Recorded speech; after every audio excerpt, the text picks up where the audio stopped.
Hindi niyo ba naisip guys, may maganda bang naiidulot ang inflation sa ekonomiya ng Pilipinas? Kasi 'pag naririnig natin 'tong topic na 'to, parang laging negative, 'pag pinapalita na 'di ba ang inflation pagtaas ng mga presyo ng mga bilihin.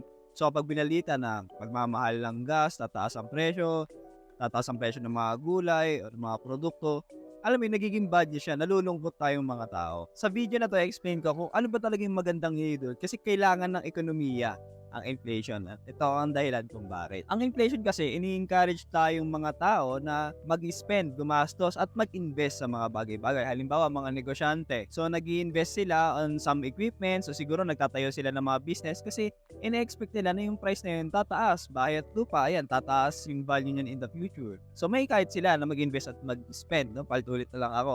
So dahil doon, mas maraming trabahong nagagawa, 'di ba? May business na naitayo, may hahanapang taong magma-manage nun. So, magkakaroon ng trabaho yung mga tao at opportunity na magkaroon ng earning. Pangalawa, napapababa yung totoong value ng utang. Sabi natin may utang na 1 million. So, since bumababa yung value ng pera, yung purchasing power niya, so yung 1 million ngayon is hindi na kasing lakas o kaya kasing laki nung magiging 1 billion in the future. Pangatlo, yung pag-a-adjust sa mga pasahod ng mga tao. So, pag negosyante ka, di ba syempre hindi maganda na bawasan mo yung sahod ng mga tao. So, kasi baka magalit sa'yo, malungkot, umayaw. So, nakakatulong yung inflation para, alam mo yun, yung totoong sahod nila, bumababa yung value nun. So, ang gagawin mo, i-adjust mo lang ng konti.